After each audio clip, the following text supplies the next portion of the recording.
Welcome to BREEZY Takes Manhattan, official podcast number 7.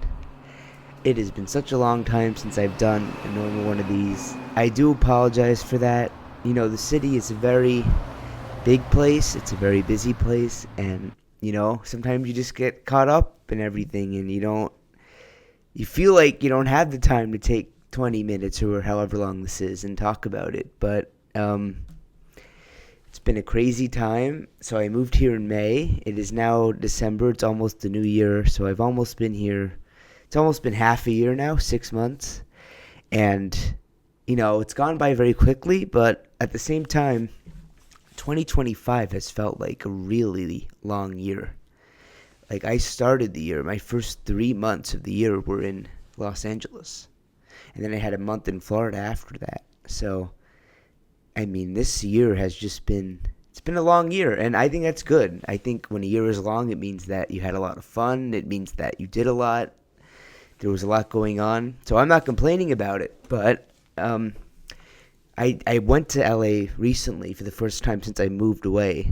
I went I think it was like 3 or 4 weeks ago, and I realized that I was there the first 3 months of the year of 2025. And it just reminded me, like, it's been a really long year and a very good year. A year of moving, a year of learning, a year of lots of adventure and exploration in the great city of New York. And I'm ready for 2026. I am actually going to be in Florida for the next 3 weeks, starting this weekend. So for me, this will be it for New York City in 2025. And, there was definitely a learning curve. In really all aspects, there's been a learning curve. When I got here, it was the summertime.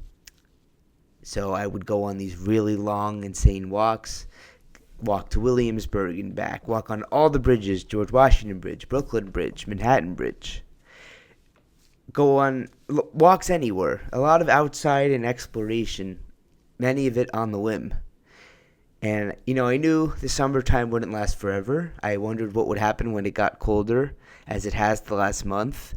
And right now it's pretty cold. It was in the 30-degree range about a couple weeks ago. Then it went to the 20-degree range. Now sometimes it's under 20 degrees. It was the other day. It is very cold out now. You have to wear a couple layers. You need to wear gloves. You need to cover your ears or else they'll get cold. And I wondered how that would affect me because I haven't had a real winter in 8 years, really, because I lived in California the last 8 years. I would come back for Thanksgiving, sometimes for the Christmas holiday, for New Year's, so I would have bits and pieces, but I would never have a full experience living in this cold in 8 more years. And the truth is that it does restrict somewhat your desires to walk as much. Walking more than 10 minutes now, you get very cold. It's not easy when there's cold on your face, and if you don't wear gloves, your hands are cold, your whole body can be cold. So the walking has slowed down. The exploration, I feel like I haven't had as many predetermined places that I've explored, like here's where I'm going to walk, here's where I'm going to go. But just through life in the city, through hanging out with your friends, going on dates, going to meetup events, going to sports games, going to the train station, just going anywhere. You will naturally try new bars, try new restaurants, try new food. So I've been exploring, even though I don't feel like I've even been making that much of an effort to explore. But I've been to several new bars recently. Mr. Purple is one of them in, I think that was East Village or West Village, or around there, but a beautiful rooftop bar in Mr. Purple that's very popular amongst people my age. I went to, there's another bar called the Hair of the Dog, which is right near Mr. Purple, that I went to. That was kind of chaos. It was there were people jammed in, dance floor vibes. I think that's where I got sick too. I had a bad sickness during Thanksgiving. I had a bad cold. I think I got it from Hair of the Dog, whatever it's called. I've been to the Spaniard in West Village many times. I've been to the place across the street from the Spaniard, Park City Tavern, I think. Park City Gate Hub. I don't remember the name of it. It's right across the street from the Standard. Park Gate, I think it's called. Park Gate. And many other places. Some I don't remember, but those are off the top of my head. So there's been exploring, even though it hasn't even been planned. And restaurants, I went to an Italian place recently that was really good. It's hard with the restaurants because I try to eat well. I try to eat healthy, and not, I feel like the more places I try, I'm going to want to try the best thing on the menu. I'm going to want to try what looks really good on the menu, and oftentimes that will not be the most healthiest thing. So I think there's been a somewhat of a restraint in trying new restaurants because of that. But again, when you go with friends, when you go out to the movies, when you go places and you need to eat, you will naturally try new places. I tried a taco place recently that's near Union Square. I think it's called Los Tacos, something like that. I went to a bar the other night called the Ivory Peacock. That's also, you can eat there. Naya, which is kind of like a sweet green. It's like a bowl place where you can have like meat and lettuce and hummus. It has the best hummus I've ever had, Naya. I don't know if that's a New York thing only, Naya. I don't think I've had it anywhere else. So I wonder if that's like the New York equivalent of like Tender Greens, which is in California. But Naya is really good. There's so many. I mean, the pizza here is, as I talked about, is so good. It's unbelievable. There's places on my street, Romana's, that I try not to have, but sometimes you just can't help yourself because you're craving pizza, you're craving a slice. So yeah, it's been a great 6 months here, and you do more than you realize. Just living here is action. If you go anywhere, you're gonna pass so many places. If you just walk down 3 blocks in New York City, you're gonna pass bars, restaurants, stores. I haven't done a lot of shopping here. That's one thing I kind of haven't done because I don't want to spend that. I don't want to. Everything in New York is expensive. I don't want to spend hundreds or thousands of dollars shopping. I've never been a big shopper, but I haven't really shopped anywhere, so I haven't done that. But there's a lot to do here, and there's still a lot I need to do. And I have ideas for videos for this channel. I'm not going to say what they are because I'd rather make them and put them up and show everybody rather than tell. But there will be some exciting content coming up. I did recently post a Major League Baseball free agency show with my friend Ryan, where we predicted where the top 50 free agents would go. And a lot of stuff has happened recently. A lot of stuff happened today. My New York Mets lost 2 of their very good players and haven't replaced them yet. A lot of those predictions I made will end up being wrong. Some I've gotten right so far. I think one big one I've gotten right, but that was a good laugh. But I need a podcast more. I've been slacking. It's just it feels like effort, even though it's not, to like set up the mic and the headphones and the computer. But it's not. It's so easy to just sit here and talk.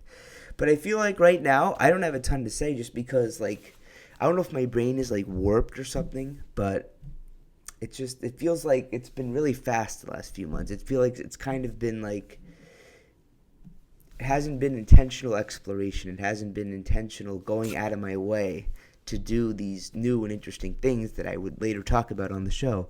You just do new things. It's just being here is a new thing. You see something new every day, whether it's a new route in Central Park, a new restaurant you didn't notice. You take a different walk to the same place. You go on a different avenue or a different street than you usually do. So, even when you've been here 6 months, there's still, in my immediate area, so much I haven't seen, and I look forward to getting after it when I come back. I think I could use the 3-week reset. I'll have warm weather again, which is always good. I've been going to a lot of sports games. I'm right near Madison Square Garden, so I've been going to Knicks games, Ranger games. I went to a Devils game in New Jersey. I went to a Brooklyn Nets game, which are a lot cheaper than the Manhattan teams, let me tell you. Nets and Devils are a joke compared to the Knicks and Rangers. But, I've discovered a pretty good system for getting cheap tickets and getting in cheap. I kind of look a little stupid, but I basically just wait outside the arena after the game starts. And if you wait till in hockey after period one, or in basketball close to halftime, you can usually get in for a third of what the price is when the game starts. So I've been taking advantage of that. And, I moved here to go in part because I missed, even though they're terrible and let me down, I missed my sports teams. I missed I miss going to games. I mean, being with my own fans and getting to, go to the Garden a lot and Citi Field a lot in the summer, even Yankee Stadium. It's a big part of New York, the sports. It's very passionate fans here, a lot of different arenas and stadiums to go to. So I've had fun doing that. I've had fun meeting new people. I've made some new friends since I've been here. I've seen some old friends who I knew before. I feel like there's always more people to meet, more things to do, more things to see. But, it's only been 6 months. I feel happy with where I'm at. I feel like I'm doing a good job. So I am excited for this reset, for this 3-week break, and I think I'll come back ambitious and ready to explore more places and really just cement my legacy here further, because I want to be all over this city. I want fingerprints of Breezy to be everywhere in Manhattan. It's a huge city. It's a big task to do that, but I'm well on my way, and I'm excited to see what comes ahead. All right, so some podcast stuff I want to do, which I talked about doing before. On the last show I did, which was in September, I got a comment from one of my very loyal and great viewers. And this was right after I took a trip to Portugal in September, and it was right after that trip that I did my last podcast. And I don't remember if I talked about it or not, actually, but Portugal is a beautiful country. It's in Europe. It's kind of becoming a new tourist destination, I feel like. I didn't really hear too much about people going to Portugal a few years ago, but now I feel like I hear this person went to Portugal. And there's parts of it that reminded me a lot of California. I think that was Algarve, was that area. Algarve and Lisbon were the two main areas we went to. And Lisbon is just like your other European city with the narrow streets and the people crowding the streets and the good ice cream and the shelf stores everywhere. But Algarve looked like Malibu. It was very hilly. It had like houses perched. It had water views everywhere. So Portugal was a great trip, and it was wonderful. And every time I've been able to go to Europe, I've been to Iceland too. I've been to Croatia. I've been fortunate to go to a lot of different countries, a lot of great places that are cool. And Portugal was right up there as one of the best trips. So, yeah, that was right before my last podcast, which it just shows you how long it's been and how I need to get back after it. But there was a comment left on my last show by Jock. His name is Jock. And he said, let me get the comment, I just had it. What is the weirdest vibe you got in Europe? And Jock, if you're watching, this is a great question to ask, because honestly, the weirdest vibe I got is that there were certain restaurants or places where I, as an American, felt very judged and hated. It's hard to describe if you're not there, but some of the body language, the way they looked at you, the way that they didn't have the patience. There was a restaurant we went to where they gave us like the worst table all the way in the back. They kind of had a short fuse with us. They took a long time to order. It didn't seem like we were loved as Americans. And I'll let other people speculate about why that is. But I got the vibe very much in parts of that country that me as an American was judged. It was noticed that I was an outlier, that I was visiting. I mean, people from all countries, I'm sure, visit Portugal and other European countries. So I don't know. I've never had that before. Not when I went to Iceland, not when I went to Croatia, not any of the other trips I've taken. But this particular trip to Portugal, I felt very judged as an American. I felt like we were being looked down upon, talked down upon. So I found that very interesting, and I don't really know what to make of it. But it was certainly an interesting observation I had. And it was a great question that you asked about the weird Europe vibes. I don't think they like Americans. that's just my take about what I saw in Portugal. And yeah, but thank you for the question, and I hope that anyone watching this will submit other questions like that. You can ask me anything about New York, anything what I've done, what I want to do, what I haven't done. Ask me personal questions. I'll answer them. So yeah, everyone please leave a question and I'll try to answer it on the next show, which I hope to be much sooner. I hope it'll be right after I return from Florida, will be in the beginning of the new year. I don't want to have these 2-month pauses. I want to go back to doing the show regularly. Because even today, I haven't done it in so long. I feel like talking very fast, and I'm not really saying anything that interesting. So I need to get back in the podcast creation mode, where I really have some good content. But we do have some original content that we've done before, trying a new food. So today we have the golden kiwi. Now, I've had kiwi before. I think I've even had it as it came. But I think a golden kiwi is different. And this I've never had in any form. Cut up like this. I've never had it. So I'm going to try it for the first time. Just to give everyone a little information. The golden kiwi are packed. This right here. Packed with nutrients. Vitamin C. Antioxidants. Fiber. And they're sweet and low calorie. And they support skin health, mood, and energy. A lot of benefits in this little piece of fruit right here. And I don't even know how you eat this, honestly. Like, do I tear it open? Do I bite it? I'm gonna start by like tearing it and see.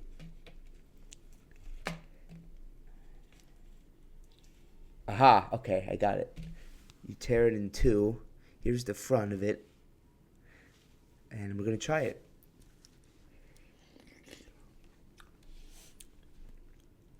Wow, that is really good, actually.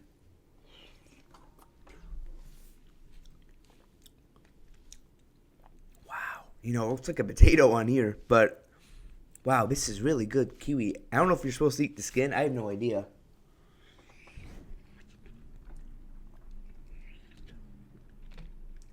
I don't know. That's good.